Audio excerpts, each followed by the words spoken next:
You know, fraud detection is one case that happens with our cards, with our online banking system, with our UPI, all that. So there are two ways fraud detection or prevention can be done. One is fraud prevention,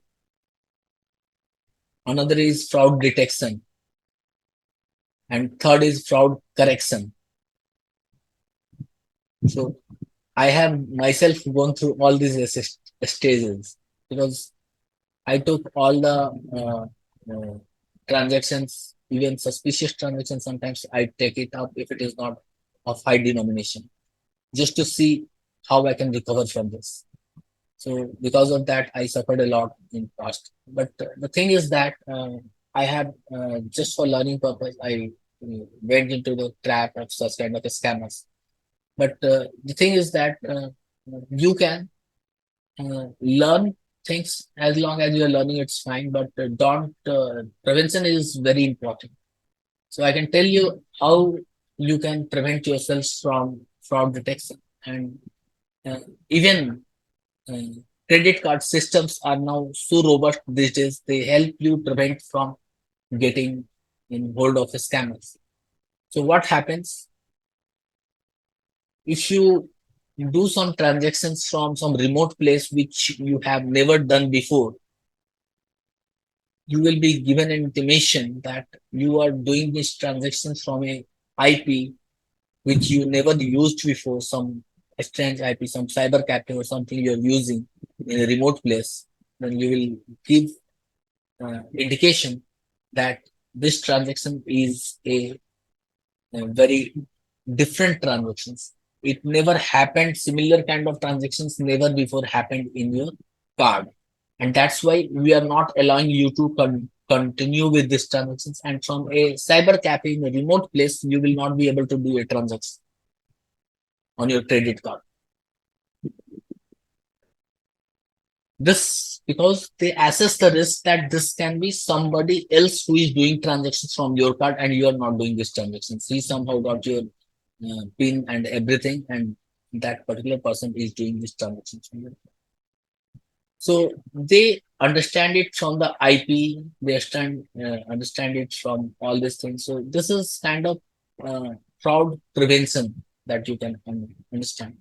Like once you are doing a transaction from a remote place or a remote IP or something which you never done before, this is uh, highlighted in the transaction record that this is coming as a unique kind of transactions which never happened before.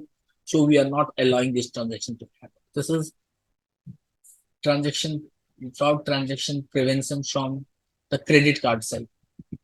Now another things can be like you are doing some transaction and you can do the transaction, and once you complete the transaction you report it that this transaction is done because of so and so reason, and this is a fraud transaction because I was given wrong information about the product and all, and then I want my money back because this was a fraud kind of transaction with me.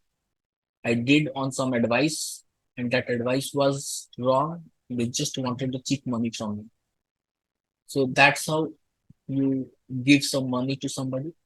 And it happened with ICICI Bank with me that many a times I got my money back. Even after the transaction was done, but it was done to some wrong person and they refused to give me my money back. I complained and I registered complaint. It was more than 1 lakh rupees transaction also, and I got it back after 2 months. So this is about the fraud transaction. So this fraud transaction detection, fraud transaction enforcement, all this is a part of money, sorry, machine learning implications, where we check it precisely from machine learning implications like this guys are fraud or not.